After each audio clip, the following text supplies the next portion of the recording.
আসলাম Eid day 4 এর blog নিয়ে। আজকের ব্লগের মাধ্যমে আমি আমার ঈদ ব্লগের সিরিজ এখানেই শেষ করব। সো চলো দেখে নিই আজকে আমরা চতুর্থ দিনে ঈদের কোথায় কোথায় ঘুরলাম, কি মজা করলাম। সো হ্যালো এন্ড আসসালামু আলাইকুম, this is your Fatema Ahmadiyya. চলে আসলাম আমার অ্যানাদার ব্লগ নিয়ে। এখন বাজে বিকেল 3টা কি 3:30। আম্মু আব্বু রোজা ছিল, তো চাটা রান্না হয়নি, তাই আমি আমার জন্য সবার জন্য চা রান্না করছিলাম, পরে আম্মু আব্বুরা খাবে। আর এদিকে আমার টাইসন বেবির সাথে একটু খেলা করছিলাম। আর রেডি হওয়ার সাথে সাথে একটু ব্রেড খেয়ে নিলাম, কারণ দুপুরে তো লাঞ্চ করার মতো এখন টাইমও নাই।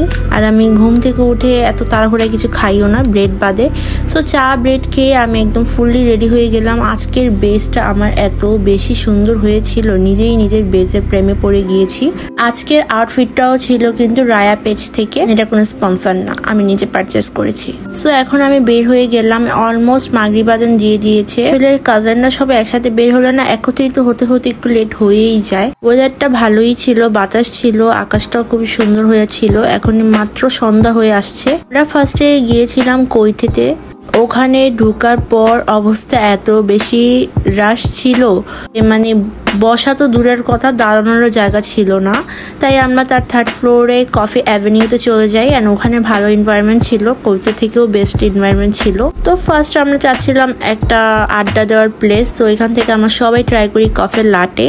টেস্টের কথা যদি বলি, এর থেকে বেটার কফি লাটে আমি খেয়েছি। সো এটা আমার জন্য বেস্ট কফি লাটে না, বাট ওকে চলে, এত খারাপও না। সো এই যে আমরা সবাই কফির সাথে সাথে ইচ্ছা মতো আড্ডা দিলাম, দেন কিছু ফটো শুট অ্যান্ড অল সবকিছু শেষ করলাম। অ্যান্ড বললাম যে আজকে আমি আমার বেজের প্রেমে পড়ে গিয়েছি, এত বেশি স্মুথ হয়েছে বেজটা। অ্যান্ড আজকে আমাদের ঈদের ঘোরাঘুরি প্রবাবলি শেষ। এরপর যে যার মতো আবার লাইফে ব্যস্ত হয়ে যাব, আবার অনেকদিন দেখা হবে না, ঘোরা হবে না। সো এটার জন্য আমরা ইচ্ছা মতো আজকে মজা করব। সো এই যে এই প্লেসটা অনেক বেশি সুন্দর ছিল, কফি অ্যাভিনিউর। সো কিছু শ্যুট আমরা করে নিলাম সবাই মিলে। এটা একটা কফি শপ ছিল, তো এখানে তো আমরা ফুল মিল পাবো না, দ্যাটস আমরা ভাবলাম আশেপাশের মধ্যে ওস ক্যাফে ছিল। সো ওখানে আমরা চলে গেলাম। অ্যান্ড আমি ওদের সাজেস্ট করলাম কি মনে করে। ওখানে যে দেখি, ও মা গো, এত বেশি রাশ, এখানে খুব কষ্ট করে সিট পাই বসার। অ্যান্ড অর্ডারও আমরা দিয়ে দেই। অর্ডারটা অনেক লেট করে তারা দেয়, অলমোস্ট 40 মিনিটের আপ হয়ে গিয়েছিল অর্ডার দিতে দিতে। আর আমাদের সবারই মোটামুটি ক্ষুধা লেগে গিয়েছিল। আমি তো যে সস নিয়ে খাচ্ছিলাম, বিকজ আমি তো লাঞ্চও করিনি।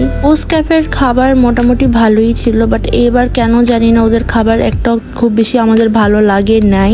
হয়তো ঈদের সময় বেশি রাশের কারণে, না তো জানি না কেন ওদের মানে খাবার কোয়ালিটি এবার অনেকটাই খারাপ করে ফেলেছে। আমরা গিয়েছিলাম ধানমন্ডি লেকে, ওখানে আমরা চা খেয়ে ডিরেক্ট বাসায় চলে যাই। বাট আমার ফোনে লিটারেলি চার্জ চলে গিয়েছিল, যার কারণে আর শুট করা হয়নি। সবার ফোনই মোটামুটি চার্জের প্রবলেম হচ্ছিল, যাচ্ছে আর কিছু শুট করা হয়নি। বাসায় এসে তারপর ভিডিও করি। তারপরে যে বাসায় আমরা অনেকক্ষণ আড্ডা দেই, কোক বিস্কুট এগুলো খেয়ে তারপর যে যার বাসায় চলে যায়।